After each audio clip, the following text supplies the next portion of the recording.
Hello, my name is Valerie Bumpus. My story is you wouldn't believe that I've actually been through two abusive relationships. Um, I always contemplated talking to young kids and just everything about being in an abusive relationship. Mine actually started at 13 and it went from 13 to 17 to 17 to 24. Um, just during the period of time that I was in this abusive relationship, my boyfriend at the time, I'd rather not say his name, but he was very controlling, very adamant about me talking to guys, talking to girls, just having the freedom that a young child should have at the age of 13. Even though we wasn't sexual partners until like 4 years later, like the controlling pretty much was overbearing my life. Um, Anything from the clothes I wore to the people I talked to, the friends that I had, the money I made doing hair, a lot of that set in, and honestly, it made me feel some type of way. It took control of my life. It took part of me, part of my childhood. Pretty much, the last altercation we had, I'm talking physically abuse, blood, swollen face, busted lip, the whole 9 yards.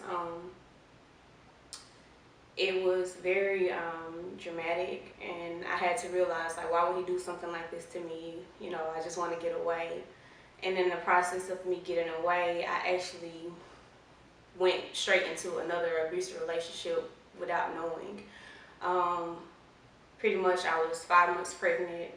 I was 18 years old, and it was the night of my high school graduation.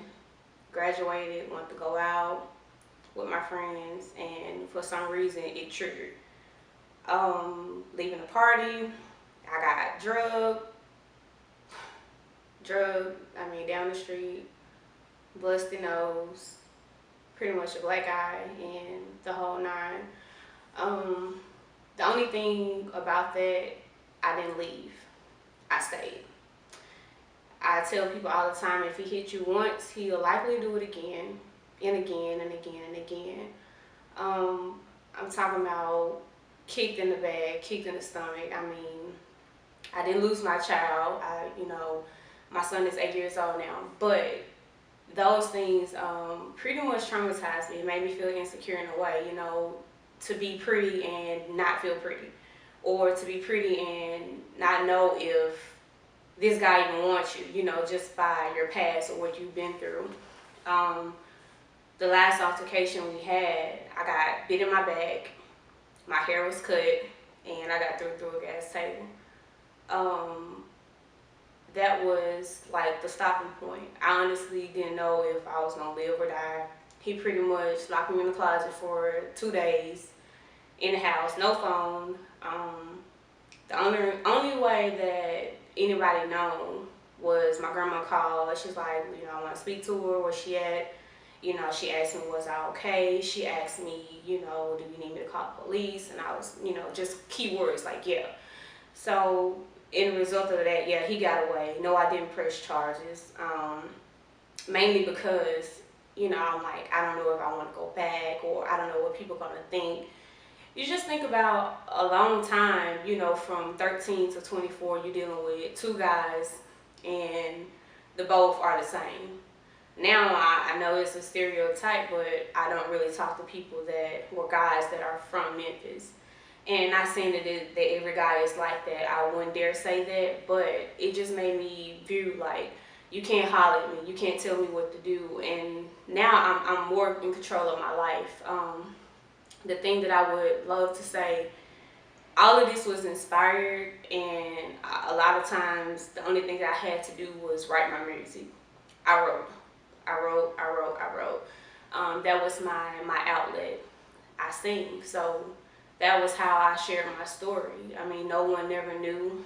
Even to this day, this is probably like maybe the 10th time that I've actually shared with someone what had happened to me. I got a permanent scar on my lip. I got a permanent bite mark in my back. Of course, hair will grow back, but that scar that I have, it will be internal for life. It just make you look at life more differently, because I could have been that person laying on the other, on the table. Could have been the person laying in the casket. I could have been a person that was paralyzed, or you never know what someone is going through, what someone has been through. So to pretty much all the girls or anyone that will ever watch this, do not be so judgmental. Do not be so quick to judge the person standing on the side of you, because you honestly never know what that person has been through, what that person is going through, and what that person will ever go through in the future. So I just like to say, stay positive, control your life, do all positive things. Look to God for everything, because I promise you, I could have been one of those people that were actually dead. Lonely, so lonely. How could it be this way? How could I be lonely? Tell me why I'm lonely. Tell me why it got to hurt so bad.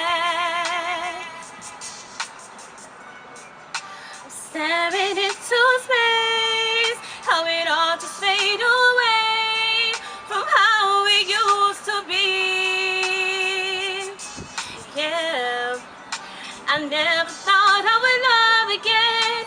You were like my